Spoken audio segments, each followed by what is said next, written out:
بسم اللہ الرحمن الرحیم۔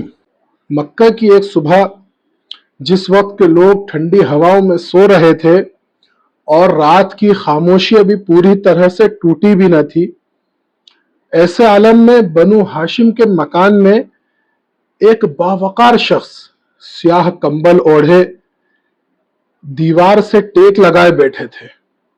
وہ نہ جانے کس گہری سوچ میں ڈوبے ہوئے تھے۔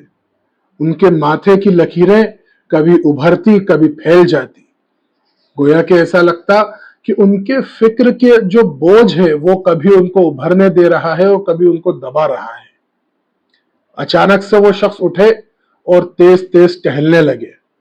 اسی دوران روشنی پوری طرح سے پھوٹ پڑی، سورج کی روشنی چاروں طرف پھیل گئی، چڑیوں نے چہچہانا شروع کر دیا، بکریوں نے ممیانا شروع کر دیا، لیکن اس پرکشش ماحول کا اس باوقار شخص پہ کوئی اثر نہ ہوا، بلکہ وہ جوں کا توں اپنی فکر میں ڈوبے ہوئے صحن میں ٹہل رہے تھے۔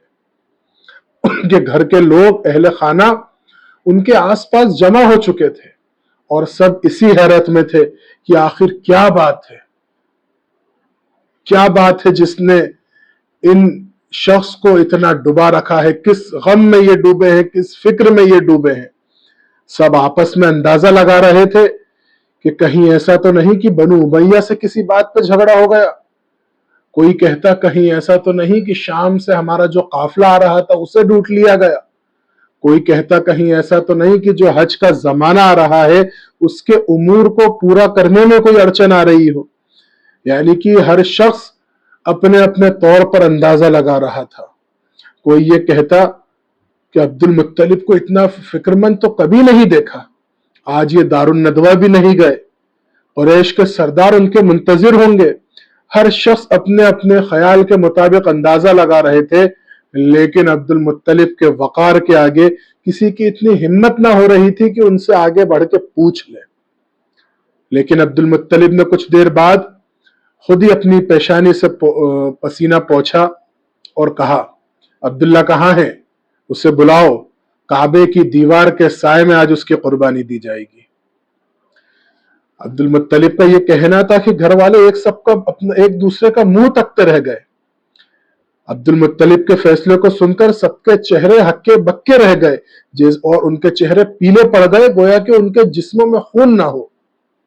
مکان کے صحن میں اونٹوں کے کجاووں کے پاس دیوار میں جہاں پر اونٹ بنتے تھے وہاں پر ایک بڑا طاق تھا جس میں کچھ اوزار اور ضروریات کا سامان رکھا رہتا تھا۔ عبد المطلب آگے بڑھے اور ان سامان میں سے کچھ ڈھونڈنے لگے اور تبھی ایک چھری نکالی اور اس کی دھار کو تیز کرنے لگے۔ دھار تیز تھی مگر پھر بھی عبد المطلب نے احتیاطاً اسے زرہ کے لوہے پر رگڑنا شروع کر دیا۔ کچھ ہی وقت میں، کچھ ہی لمحوں میں یہ خبر بجلی کی طرح پورے مکہ میں پھیل گئی کہ عبد المطلب نے جو منت مانگی تھی کہ اللہ مجھے 10 بیٹے دے گا تو میں ان میں سے ایک بیٹے کو تقریب الہی کے لیے، اللہ کی قربت کے لیے قربان کر دوں گا، کہ آج اس منت کے پورا کرنے کا وقت آ گیا۔ چھری کی دھار تیز ہو رہی تھی، لوگ عبداللہ کو بلانے کے لیے جا چکے تھے۔ ہاشمی گھرانے کے لوگ بات کے پکے اور ارادے کے مضبوط ہوا کرتے تھے، اور یہ عبد المطلب تو قریش کے سردار تھے، ان کے فیصلے کا بدل جانا دشوار تھا۔ تھوڑی ہی دیر میں عبداللہ، حارث، ابو طالب اور دوسرے بھائیوں کے ساتھ باپ کی خدمت میں حاضر ہوئے، اور ان کے آنے کے تھوڑی ہی دیر بعد عبداللہ کے ننیحال والے بھی نواسے کے قربان کیے جانے کی خبر سن کر وہاں پہنچ گئے۔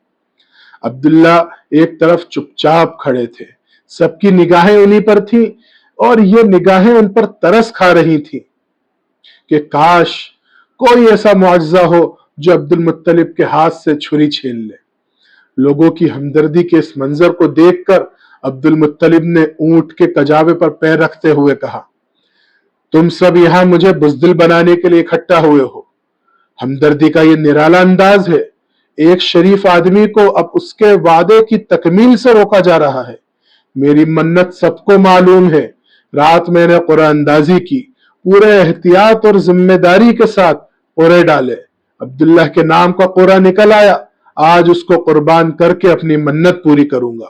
جو لوگ کم ہمت اور بزدل ہیں وہ اپنی آنکھوں کو اپنے کرتوں کے دامن سے ڈھک لیں۔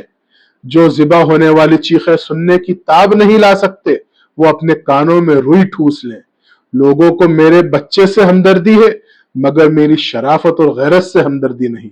عدنان کی اولاد اتنی کم ہمت، کاش ابو قبیس کا سینہ شق ہوتا اور تمام قریش کے بزدل اس میں سما جاتے۔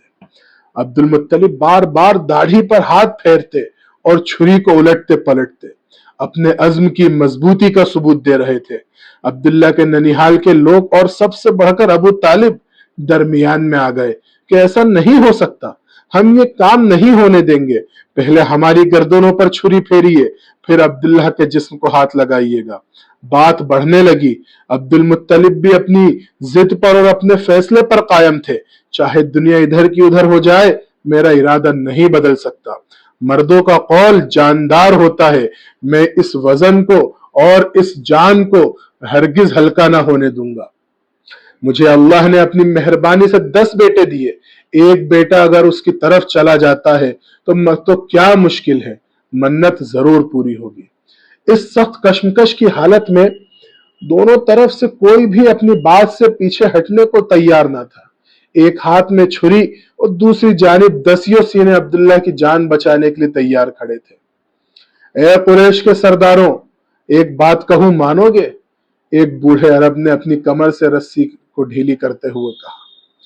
مجھ سے کسی بات کا اقرار نہ لو بڑے میاں، تمہیں جو کچھ کہنا ہے کہہ ڈالو، عبد المطلب نے جواب دیا۔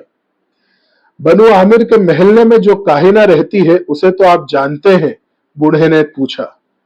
عبد المطلب نے جواب دیا، میں کیا، سارا مکہ اسے جانتا ہے۔ کہانت میں، نجومیت میں آج اس کا جواب نہیں۔ یمن اور نجد کے لوگ اس سے فال نکلوانے آتے ہیں۔ عبد المطلب چھری کی نوک کو دیوار میں چبوتے ہوئے بولے۔ اتنا ہی نہیں، غسان اور سیمانہ کے بادشاہ اس کاہنہ کی خدمت میں ہدیے پیش کرتے ہیں۔ چلو اس کے پاس چل کے اس قضیے کو ان کے سامنے پیش کریں، وہ جو کہے گی اس پر عمل کریں گے۔ اسے کسی بات کا لالچ ہے اور نہ کسی کا خوف، اس کا فیصلہ دو ٹک ہوگا۔ بوڑھے کے کہنے پر عبد المطلب نے کرتا اٹھایا اور کرتے سے اٹھایا ہوا دامن چھوڑ دیا، گویا وہ اس کے پاس چلنے کو تیار ہیں۔ اس چھری کو تو گھر میں رکھتے چلو، ایک رشتہ دار نے جھجلاتے ہوئے کہا۔ نہیں، یہ نہیں ہو سکتا، کاہنہ کے فیصلے تک یہ چھری عبد المطلب کے ہاتھ سے جدا نہیں ہو سکتی، مجھے ہر بات کے لیے مجبور نہ کرو، عبد المطلب نے گھر کے دروازے سے نکلتے ہوئے جواب دیا۔ بنو ہاشم کے چند لوگ عبد المطلب کو لے کر کاہنہ کے پاس پہنچے۔ کاہنہ ایک ادھیڑ عمر کی عورت تھی جس کے بال الجھے ہوئے تھے، چہرہ گرد آلود تھا، گلے میں اونٹ کی ہڈیوں کی بدقوار مالا تھی، ہاتھوں پیروں بازوؤں میں لوہے کے موٹے موٹے کڑے، انتہائی خوفناک چہرہ، لال پیلی آنکھیں، تنی ہوئی بھویں، شکن آلود ماتھا، نیلے ہونٹ، چوڑا جبڑا، عورت کاہے کو اچھی خاصی دیوانی تھی۔ سب لوگ عقیدت کے ساتھ اس کاہنہ کے ارد گرد کھڑے ہوئے۔ اس نے اپنی لکڑی کے اشارے سے جس پر زیتون کا تیل لگا تھا زمین پر بیٹھنے کا اشارہ کیا۔ عبد المطلب چھری کو زمین میں گاڑ کر اس کے سہارے بیٹھ گئے۔ کوئی جھکا اکڑو بیٹھ گیا۔ کاہنہ کے روبرو معاملہ پیش ہوا، وہ غور سے سنتی رہی، آنکھیں بند کیے ہوئے جیسے اس کا جسم زمین پر ہو لیکن دماغ آسمانوں کے سیر کر رہا ہو اور غیب کے فیصلوں میں اس کا حل تلاش کر رہا ہو۔ ہم چاہتے ہیں کہ کسی طرح عبداللہ کی جان بچ جائے۔ ایک ہاشمی کی بات ابھی پوری ہی نہیں ہوئی تھی کہ عبد المطلب بیچ میں بول پڑے۔ آپ ان کے کہنے میں نہ آئیے، جو کچھ آپ کا دل گوارا کرے، سب سے بڑھ کر آپ کا علم کہے، اسے جوں کا توں ظاہر کر دیجئے۔ اس پر کاہنہ نے قہقہہ لگایا۔ بڑے بڑے دانتوں کی پیلاہٹ نے اس تلطف آمیز قہقہے کو ڈراؤنا بنا دیا۔ وہ اپنے خاص انداز میں بولی، منت دوسری طرح سے بھی پوری ہو سکتی ہے۔ عبداللہ کے نام کے ساتھ اونٹوں کا بھی نام ڈالیے، یہاں تک کہ عبداللہ کی جگہ اونٹوں کا نام نکل آئے، تب اونٹ قربان کر دیجئے، منت پوری ہو جائے گی۔ سب لوگ خوشی خوشی گھر واپس آئے۔ قرعہ اندازی شروع ہوئی۔ قرعے کا آغاز 10 اونٹوں سے ہوا۔ ہر بار عبداللہ کا نام نکلتا گھر والوں کے چہرے اتر جاتے. 100 اونٹوں پر جا کر عبداللہ کی جگہ اونٹوں کا نام نکلا اور عبد المطلب نے 100 اونٹ قربان کر دیے. عبداللہ چھری کے سائے سے نکلے تھے. انہیں دوبارہ زندگی ملی تھی. جتنی خوشی ہو تھوڑی ہی. لڑکیاں خوشی کے گیت گانے لگیں.